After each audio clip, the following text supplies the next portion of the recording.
Really an excellent basketball game. Two teams competing very hard. And it's hard to believe this is our conference opener. We have 17 more left. But we beat a really good basketball team tonight.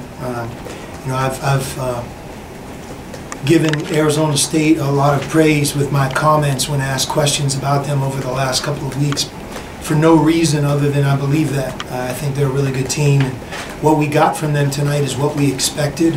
And they have a great ability to score quickly. They can change the game, what seems like in single plays, and 3, 4, 5 plays in a row can be strung together where it's 12 points.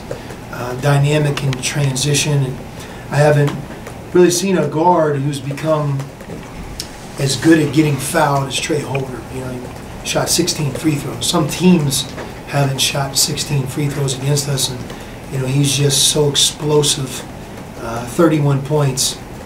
He's a monster. He's like, I'm trying to think who he reminds me of. He's almost like Kevin Johnson to play for the Phoenix Suns. I know he's out here and he just has the ability with incredible ball handling and quickness and the way the team's set up of just, man, he's at the rim. So, but for about 30 minutes of the 40, we couldn't have done a better job defending them. I thought some of their turnovers were because of our defense. Some of their missed threes were challenged, and we'll take it. If they're that good of a team, then I think that says a lot about our team. And Alonzo and DeAndre, their performance was spectacular. I hope everybody in McKale realizes what 23 points and 19 rebounds feels like for a freshman. You don't see that very often, and that's what DeAndre had. At the end, he had some unforced turnovers, or forced turnovers.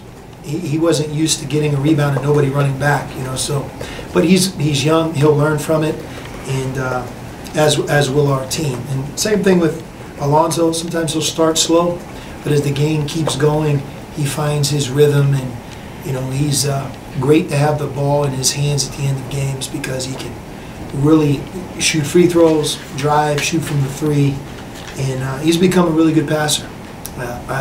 Sometimes I find myself saying, man, he's come a long way for me to say that, but 4 assists, no turnovers in tonight's game, again, speaks volumes for how he's started to find his teammates and take care of the ball. So at the end of the day, we'll take it. It was a great win for us. We worked really hard coming back from the Christmas break, and we knew we were in for one heck of a game, and if we weren't playing at a high level tonight, we wouldn't have won.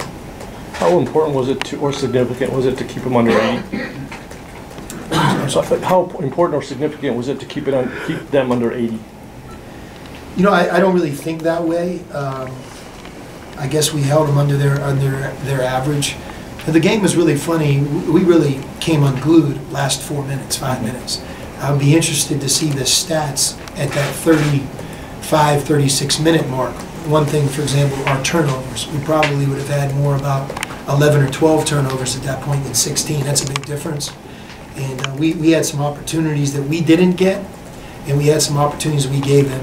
Parker, he had that layup, I think that would have put us up 12. The ball went from like the rim to that rim for a three-point play so fast, your head spun, and that went from 10 to 7 instead of up 12. And they had a couple plays like that as well where they missed a couple easy shots.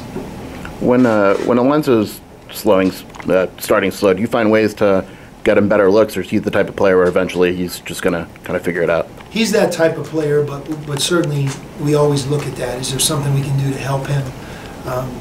But yeah, I would say that's something he's done this year. He's started slow and finished strong, and we need him maybe to just start strong and finish strong. And what would that game look like? I mean, it would be a monster game because, again, he had 23 points, 35 minutes, 4 assists, no turnovers. You guys were up several times, double digits, and then come back, and you guys would be up behind, come back. Is that a good sign that you guys were able to weather those storms, or is it more of a negative that you were able to let them come back in the game? No, they're a really good team. I mean, we're not going to beat them by 20 points, 10, 15 points. I mean, for us to win that game going away, a lot of things would have had to really fall in place. The difference between the two teams isn't big enough for that game to go that direction. It was hard fought the whole time, and that's why they were undefeated coming into our game. DeAndre's so understated. He had what, 20? You said 23 and 19, and he's kind of like comes in here, doesn't say a whole heck of a lot. Is he kind of that guy, or is he just playing? You know, what kind of guy is he? You know, DeAndre has a great attitude. He's fun to coach. He's a really unbelievable teammate. He rises to the challenge. Big games, got the best in him. He was ready for tonight's game, and thank goodness. I mean, we needed, if you think about it, almost that type of effort. And he really put the game out of reach. When we won the game, it was because of his dominance close to the basket and getting fouled. And we did a good job of getting him the ball deep. And that's not as easy to do as everybody thinks. And I also thought DeAndre, man, for the most part, did a really good job on defense and in the job and the role that he had. You know, one thing, LaMelo White didn't have his typical game tonight. And, you know, that combination of Dusan and DeAndre, I'm sure affected him at least to some degree. What did the ref explain to you on DeAndre's technical foul? It seemed like nobody knew really what was going on. I think he might have bumped somebody after the whistle. So we'll have to look at it. Again, DeAndre's smart. He's not a guy looking for problems. Probably has to just make sure he understands the rule. You know, coming from high school to college, you're not allowed to do that, and if you do, here's the consequence. But in a game like that, I was actually surprised that the call was made. But it was a tough game to referee. I mean, it really was. It was fast, had a lot of emotion, a lot of things going, but they did a good job.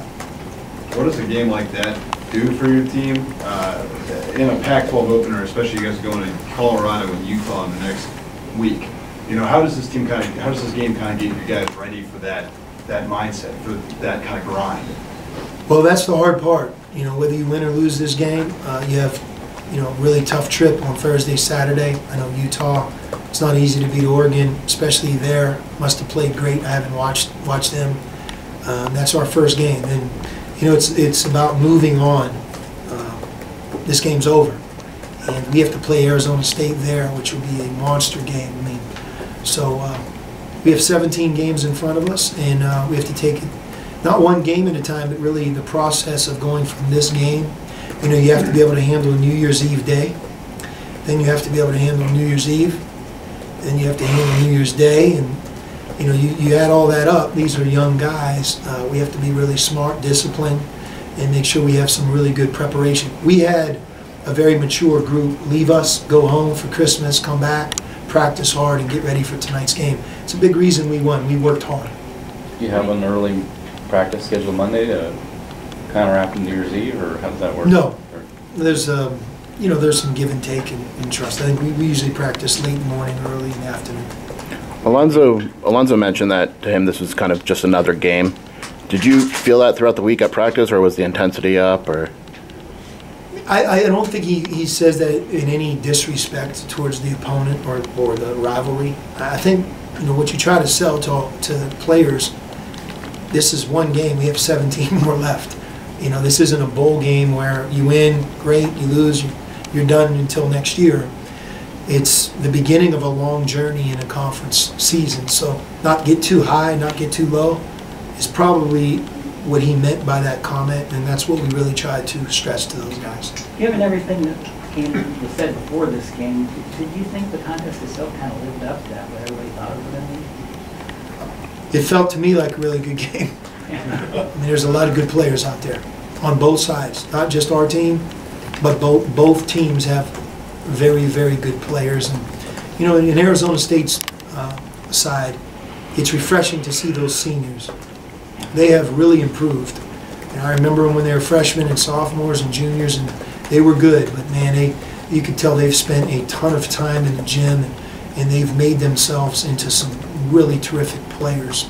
And that's to Bobby Hurley and his staff's credit, and that's something that we have to do. When you look at our team, developing our bench, developing our freshmen, developing our players where they have more confidence, making better plays. You know, Dylan Smith making 3 threes tonight was big for us. And we have to get those guys, continue to develop them. Here's how do they help you in the past? Sometimes they're not as good, but as a traveling partner, where it's going to be 2 tough games for that opponent coming like next week. How does that help? I don't know if it helps or not. Sometimes if they play against a really bad team, well, then they're not going to be ready for a good team. You can flip it. I mean, what I will say is when the Arizona schools visit the Pac-12, really what I hope is that our counterparts see is going to be two really tough games, certainly. Well, you talked before about the importance of keeping them off the line. They shot 6 in the first half, and I know it's mostly Holder, of course, but in the second half, 19. Was there a difference in the way it was being called, or was that just Holder being more aggressive than you ever, or why He just 16 free throws, and it is what it is. He made 15. I mean, whether you agree with the foul or not, I mean, he is coming at the basket constantly. We're not the only team that he's done that to, but in the first half, we certainly did a much better job. And again, there's a wearing down effect. You know, it's hard to play that level of defense for 40 minutes. We probably strung, I would say, 28, 30 minutes together. And keep in mind, a lot of their baskets and fouls at the end weren't because of our defense, they were because of our offense. When you're turning the ball over and coughing it up in the backcourt, you're not getting a shot, that has nothing to do with 5-on-5. That's like 2-on-1, 3-on-2, an open 3. So they took advantage and got to the foul line as much because of our turnovers at the end of the game. We didn't handle the ball, finish the game well at all. And we were fortunate. We put ourselves in a position to possibly lose the game when maybe we could have just paraded to the foul line and won by maybe 8 points.